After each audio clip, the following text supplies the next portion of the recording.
प्यारे बच्चों, आपका दिन मंगलमय हो। अगर आप नए हैं तो चैनल को सब्सक्राइब कर लें। आज हम शुरू करेंगे नैतिक शिक्षा का पाठ नंबर 5।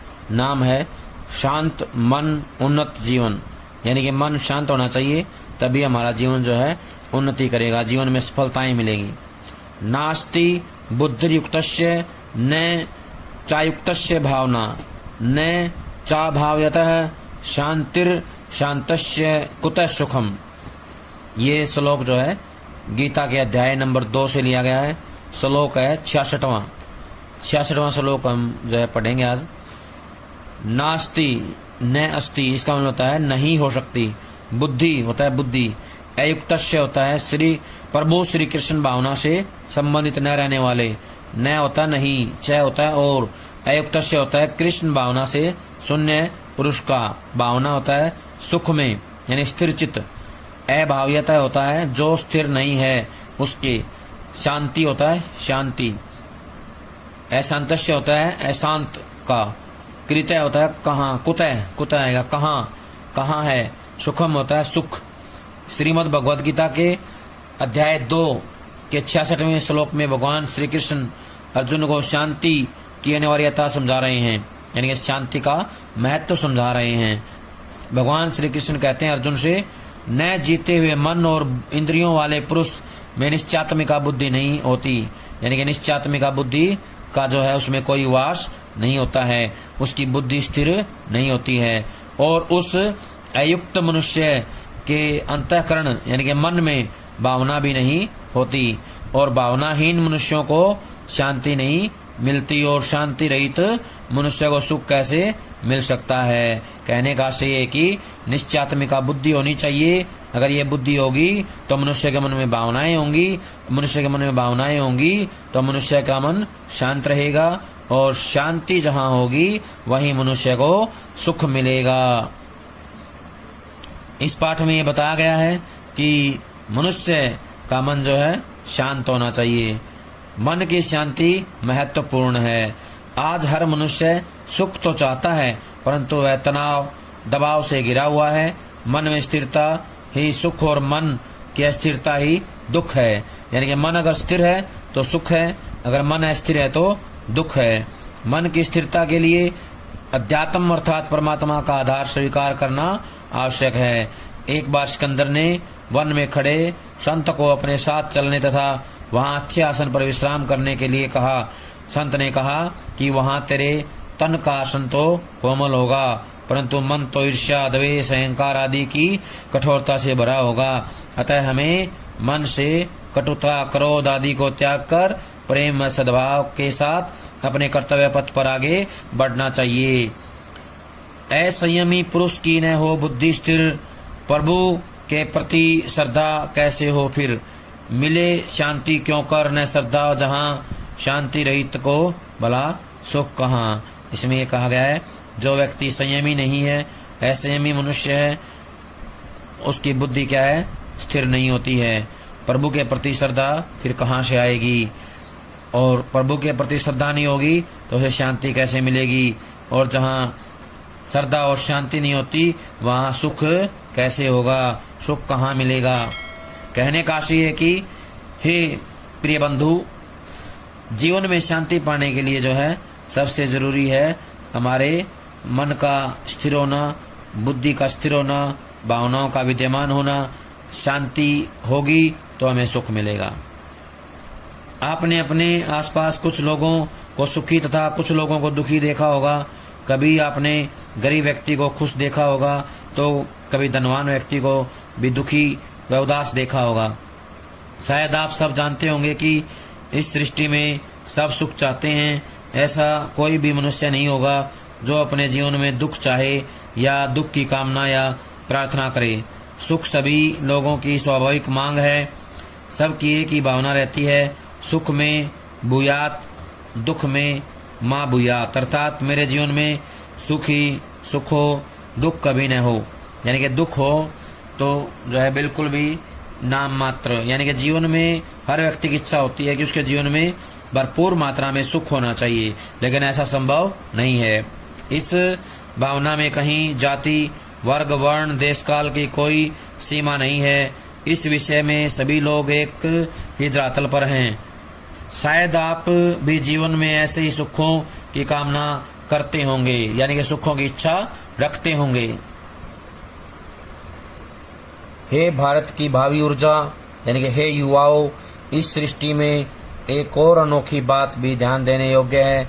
आश्चर्य यह है कि संसार में सुख चाहते हुए भी मनुष्य मानसिक रूप से सुखी दिखाई नहीं देता है।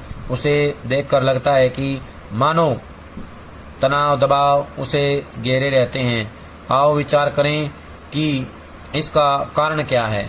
क्यों श्रीमद् भगवद गीता में भगवान श्री कृष्ण यहाँ यह संकेत कर रहे हैं, अशांतस्य कुतः सुखम, अर्थात जिसका मन शांत नहीं है उसके लिए सुख कहाँ है। यानी कि जो व्यक्ति अशांत है उसको सुख जो है नहीं मिल सकता। वस्तुतः वर्तमान में समूची मानव जाति भौतिकवादी दौड़ होड़ तथा बाहर के सुख साधनों तक सिमटी हुई है। मानव शरीर को सुख दुख अनुभव कराने वाला तत्व मन है। जब तक मनुष्य का मन स्थिर नहीं होगा तब तक उसे शांति नहीं मिलेगी। यदि मनुष्य का मन अशांत होगा तो बाहर कितनी भी सुख सुविधाएं क्यों न हो, वह मनुष्य सुखी नहीं रह सकता। हे प्रियवत्स, आप सभी ने देखा होगा कि बात बात में तनाव लेना या तनाव देना आज का एक फैशन सा बनता जा रहा है। आप एक बार विचार करें, सोचें कि यदि तनाव में मन है और बाहर सुविधाएं हैं तब क्या इसे ही सुख की स्थिति कहेंगे। मन की स्थिरता का नाम ही सुख है और मन की अस्थिरता का नाम ही दुख है। इसका तनिक और वैचारिक विश्लेषण करते हैं। जब सब कुछ अनुकूल रहता है तो मन स्थिर रहता है और मनुष्य को सुख का अनुभव होता है। वहीं प्रतिकूलता या उसकी आशंका भी हुई तभी हमारा मन अस्थिर होने लगता है और साथ ही साथ अशांत और फिर दुखी हो जाता है। प्यारे बच्चों, यह बात सदैव ध्यान में रखना कि जीवन में आवश्यक है अध्यात्म। अध्यात्म शब्द का अर्थ है परमात्मा का आधार स्वीकार करके संसार का व्यवहार। केवल परमात्मा ही वह सत्ता है जो शाश्वत है, स्थिर है, जहाँ अनुकूलता प्रतिकूलता का कोई प्रभाव नहीं। हर स्थिति परिस्थिति में एक रूप एक समान मन को शाश्वत अर्थात सदा स्थिर रहने वाली सत्ता का आधार दे दो। यदि आप सुख चाहते हो तो सबसे पहले प्रातःकाल कुछ क्षण ध्यान करने का स्वभाव बनाओ। जिस प्रकार हम सुबह उठते ही मोबाइल को चार्जिंग पर लगाते हैं, बिजली के साथ तार जोड़ते हैं, मोबाइल चार्ज होता है, दिन भर साथ निभाता है। ठीक उसी प्रकार प्रातःकाल में ही मन को परमात्मा रूपी परम शक्ति से जोड़ो। परमात्मा शक्ति और शांति के अक्षय भंडार हैं। आप स्वयं स्वाभाविक स्थिरता, अद्भुत शांति व अनूठे मनोबल का अनुभव करेंगे। यदि आपका मन मजबूत और शांत होगा तो बाहर की प्रतिकूल परिस्थितियां भी विचलित नहीं कर पाएंगी और मन अशांत हुआ तो बाहर के साधन सुख सुविधाएं सभी जो है सुखी नहीं कर पाएंगे। कहने का आशय है कि जो बाहरी साधन और सुविधाएं हैं वो भी हमें सुख नहीं दे पाएंगी। प्रियवत्स, इस तथ्य को एक सत्य घटना के माध्यम से समझने का प्रयास करते हैं। प्राचीन समय की बात है, राजा सिकंदर किसी राज्य पर आक्रमण करके वापस आ रहा था। मार्ग में उन्हें एक संत मिले। सिकंदर ने उन्हें प्रणाम किया और कुछ मांगने को कहा। वह भी इस भाव से कहा, महाराज, यहाँ उबड़ खाबड़ स्थान पर पड़े हो, रात होने को है, मेरे साथ चलो, वहीं आराम करना, यहाँ कहाँ परेशान हो रहे हो। संत ने कहा, सिकंदर, मैं यहाँ बहुत आराम में हूँ और मुझे तुझसे अच्छी नींद आएगी। सिकंदर ने पूछा, वो कैसे? संत ने उत्तर दिया, तेरे तन का आसन कोमल होगा लेकिन मन में ईर्ष्या, द्वेष, क्रोध, आवेश, अहंकार, लूटमार की कठोरता भरी है। शांति मन का विषय है। मेरे तन का आसन कठोर हो सकता है लेकिन मन में सबके लिए ईश्वरीय भाव और सद्भाव की कोमलता है। प्यारे बच्चों, यदि तुम भी जीवन में सुख प्राप्त करना चाहते हो तो तुम्हें भी अध्यात्म का सहारा लेना पड़ेगा। तुम्हें भी मन में कठोरता, कटुता, क्रोध, आवेश, तनाव, दबाव आदि निकालने पड़ेंगे। अतः आओ सभी के लिए प्रेम व सद्भाव रखकर कर्तव्य पथ पर आगे बढ़ें। शांति अनुभव होगी और कर्तव्य के मार्ग में बढ़ना आसान होगा। कहने का आशय है कि हमें अपने जीवन के अंदर शांति को बनाए रखना है। शांति अगर हमारे जीवन में होगी तो हम जो है कामयाबी की ओर आगे बढ़ पाएंगे। प्यारे बच्चों, आज जो काम करवाया गया है सभी इसको अच्छे समझ करके कॉपी में लिख कर याद करें। सभी का बहुत बहुत धन्यवाद।